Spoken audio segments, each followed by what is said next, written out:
경기도 고양시에 살고 있는 30대 여성 김주온입니다. 네, 안녕하세요. 저는 SF 소설을 쓰는 소설가 천설란입니다. 우리가 자신에게 더 다정할 때 다른 사람들에게도 다정할 수 있다는 얘기를 전하고 싶어요. 제가 혼자가 아님을 깨달았을 때는 주변에 누구든 나와 함께 목소리를 내주는 사람들이 있다라는 걸 깨달았을 때였거든요. 그래서 이 편지를 받으시는 분도 저랑 직접적인 연이 닿지 않더라도 혼자가 아님을 느꼈으면 좋겠다라는 생각을 하고 있습니다.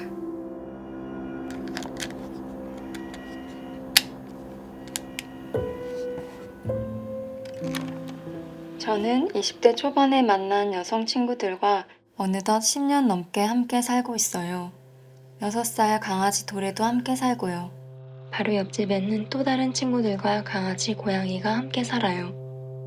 이게 너무 완벽한 형태의 가족인 것 같은데 저희가 꿈꿔왔던 우리가 처음부터 돌봄 공동체를 만들자고 약속한 건 아니었어요. 각자의 자취방 계약이 끝나던 사정이 맞아서 침실과 부엌이 분리된 집에 공동의 거실을 가져보자며 모였어요. 함께 먹은 밥과 나눈 이야기, 생일에 불었던 촛불들이 쌓이며 조금씩 서로를 가족이라 부르게 되었어요. 돌봄의 책임을 서로 나누면서 조금 더 먼 미래까지 함께하는 삶도 구체적으로 그려보게 됐습니다. 익숙해진 공동체 생활에 대한 안정감과 돌보는 사람으로서 자신감도 얻었어요. 그러다 이 생활 공동체를 확장하게 된 계기가 생겼는데요. 일상을 나누고 싶던 또 다른 친구가 옆집으로 이사 온 거예요. 좋아하는 친구들과 옹기종기 모여 살고 싶다는 꿈에 한 발짝 더 다가간 기분이었죠. 그런데 아주 가까이에서 친구의 생활을 보게 되자 예상치 못한 갈등이 생겼어요. 몇몇 장면을 통해 친구가 스스로와 집을 잘 돌보지 못한다고 판단한 거예요. 내가 돌봐야 한다는 부담을 스스로 짊어지고는 단시간에 변화가 보이지 않자 답답해했어요. 가까이 살면 더 즐겁게 지낼 줄 알았는데 그 기대는 사라지고 먹구름만 드리운 날들이 이어졌습니다. 결국 친구가 단호하게 말했어요. 이건 내 집이고 내 삶이야. 네 도움이 고마웠지만 너무 과해. 근데 이렇게 정확하게 말할 수 있는 친구면은 같이 더 오래 살 수 있을 거라는 생각도 들어요. 머리론 그 말이 맞다는 걸 알았지만 마음은 받아들이기 어려웠어요. 내가 쏟은 시간과 노력이 부정당한 것처럼 느껴졌고 내 마음을 몰라주는 친구에게 서운했고 타인의 삶을 존중하지 못했다는 사실에 수치스럽기도 했어요. 지금은 알아요. 거절할 자유가 없는 도움은 폭력이 될 수도 있다는 걸. 하지만 그땐 감정이 앞서 잘 몰랐고 결국 상담을 받았어요. 첫 상담에서 일기장에도 쓰지 못했던 이야기를 털어놓으며 알게 됐어요. 돌봄이란 늘 다정하고 따뜻한 것인 줄 알았는데 분노와 미움 같은 감정도 따라온다는 것을요. 저한테 돌봄은 미움과 절망이 훨씬 더 많았던 것 같아요. 따뜻함은 좀 더 아주 가끔 그거를 상쇄시킬 만큼 강하게 있었던 것 같고, 근데 편지를 주신 분은 그래도 돌봄이라는 것 자체에서 따뜻함을 더 많이 느끼신 것 같아서 한편으로는 다행이라는 생각도 듭니다. 그리고 더 중요한 사실을 알게 됐어요. 정작 저 자신을 돌보지 않고 있었다는 것을요. 내가 스스로가 그리던 완벽한 돌봄자가 되지 못했다 해도 여전히 나는 돌보는 사람이라는 것도 깨달았고요. 몇 회차의 상담을 마치며 그간 감정의 소용돌이를 지나온 저 자신에게 진심으로 고마운 마음이 들었어요. 제가 살고자 했던 대로 여러 겹의 돌봄 관계 속에 존재하고 있다는 걸 느꼈기 때문이에요. 우리 모두 서툰 돌봄자들로서 완벽하지 않기에 오히려 계속 배우고 시도하고 기뻐할 수 있다는 것도 알게 됐습니다. 그리고 옆집 친구에게도 솔직히 고백했어요. 제가 화가 났던 건 사실은 이해받고 싶었던 마음 때문이라는 것을요. 누군가를 돌본다는 게 참 그 사람이 나를 인정해줬으면 좋겠기도 하고, 그걸 모를 때 굉장히 서운하기도 하고, 다 똑같은 것 같아요. 그 후로 우리 공동체가 끝까지 완벽해야 한다라는 강박으로부터도 자유로워졌어요.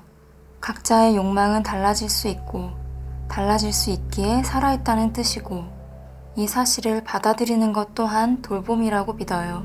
저는 그저 완벽도 완성도 없는 삶 속에서 제가 사랑하는 이들과 다양한 방식으로 함께 있기를 바랍니다.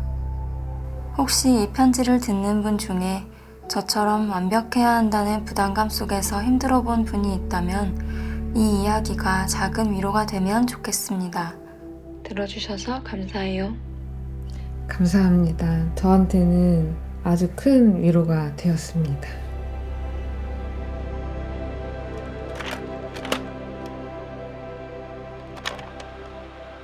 사람의 손을 유심히 바라보는 습관이 생긴 건 엄마의 마음을 알 수가 없을 때, 그래서 답답함에 화를 내고 울며 엄마의 휠체어를 복도에 두고 홀로 자리를 떠났다가 돌아왔을 때, 내 모든 행위를 미안하다는 말로는 표현할 수가 없어 말도 꺼내지 못하고 그저 울며 엄마의 손만 어루만지다가 생겼다. 뇌출혈 이후 아주 어린 아이가 된 엄마는 눈도 예전과 다르게 뜨고 목소리도 예전과 다르게 내지만 유일하게 손만은 그대로였다. 손은 엄마가 살아온 삶을 잊지 않고 담고 있었다. 손은 삶을 잊지 않는다.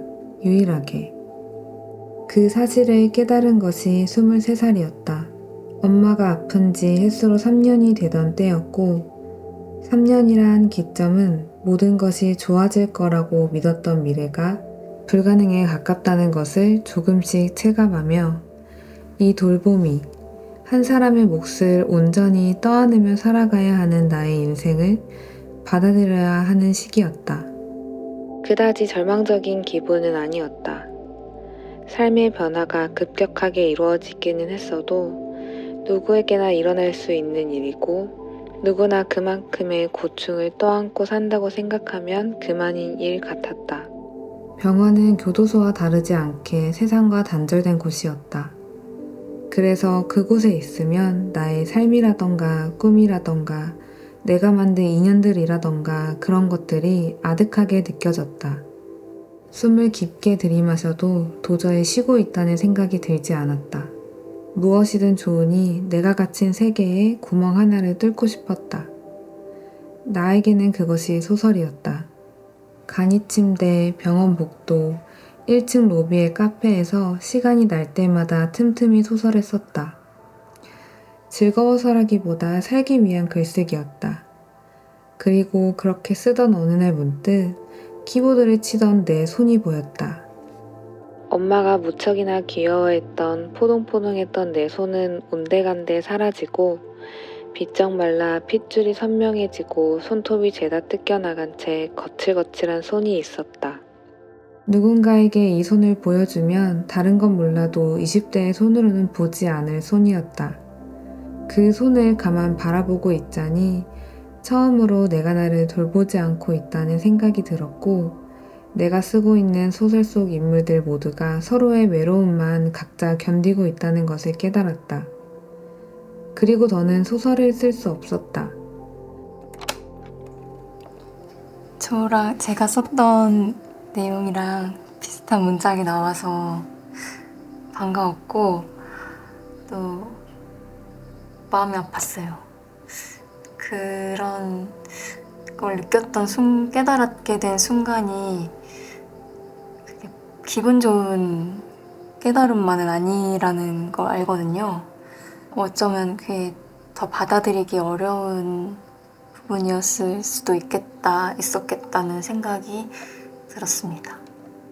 혼자 글 쓰는 행위를 그만두고 얼마 지나지 않아 다시 숨쉬는 것이 답답했을 무렵 이대로 있다가는 정말 죽을 것 같아 택한 것이 홀로 떠나는 것이었다. 그때 나에게 여행이란 함께 힘든 다른 가족들을 나몰라라 하고 치사하게 홀로 도망치는 것처럼 느껴졌다. 아빠와 언니가 나에게 보낼 질타와 실망을 각오하고 여행을 가겠다고 말했다. 내게 돌아온 것은 용돈과 무사히 다녀왔으면 좋겠다는 편지였다. 떠나고 싶으면 언제든 떠나도 된다고. 엄마 곁에는 우리가 있으니 걱정하지 말라고 말하며 내 손을 잡던 그들의 손도 나와 다르지 않게 늙었음을 보았다. 그런데 여전히 따뜻했다. 손이 그렇게 마른 나뭇가지처럼 빳빳했는데도. 그렇게 홀로 떠난 여행지에서 나는 나 홀로 온전히 버티고 살아가고 있다고 생각한 것이 얼마나 큰 착각이었는지를 알았다. 누구도 나를 알지 못하는 외계행성 같은 나라에서 크게 울어본 다음에야 내가 이렇게 울 수 있는 건 역시 누군가와 함께이기에 가능한 것이었음을. 나 혼자서 모든 걸 해내야 하는 삶인 줄 알았는데 그게 아니었고, 우리는 적당히 즐기고 가끔 슬픔을 모르는 척하고 또 가끔 그 슬픔을 온전히 누리면서 살면 된다고. 그러니 써야겠다고 생각했다. 외롭게 방치해둔 내 소설 속 인물들에게도 알려주고 싶었다. 있지, 혼자인 것 같아도 실은 혼자가 아닐지도 몰라. 내 손과 똑같은 온도를 가진 손이어서 눈치를 못 채고 있었을지도 몰라. 자세히 바라보면 누군가의 손이 내 손을 꼭 잡아주고 있을지도 몰라. 여전히 나는 엄마의 손을 잡는다. 말이 나오지 않을 때는, 가끔 말보다 더 큰 진심이 필요할 때는 외로워 보이는 엄마에게 내가 여기 있노라고, 혼자가 아니라고 말이다.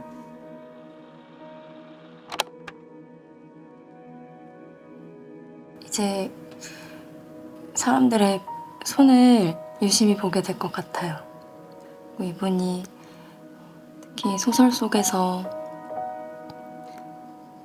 내가 마음을 아는 인물들을 통해서 위로를 받으실 수 있어서 정말 다행이라고 생각합니다.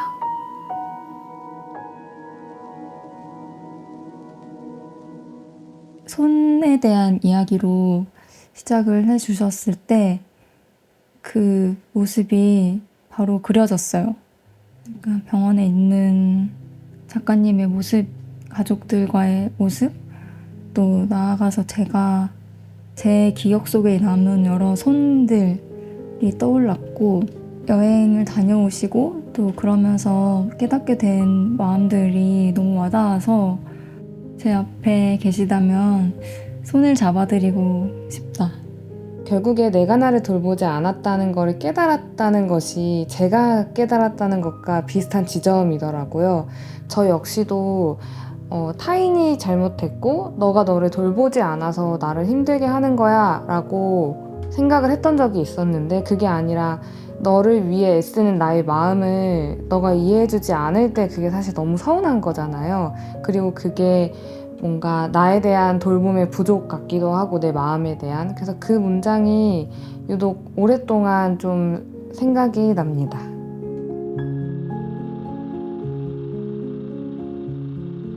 혼자인 것 같아도 실은 혼자가 아닐지도 몰라. 내 손과 똑같은 온도를 가진 손이어서 눈치를 못 채고 있었을지도 몰라. 완벽도 완성도 없는 삶 속에서 제가 사랑하는 이들과 다양한 방식으로 함께 있기를 바랍니다.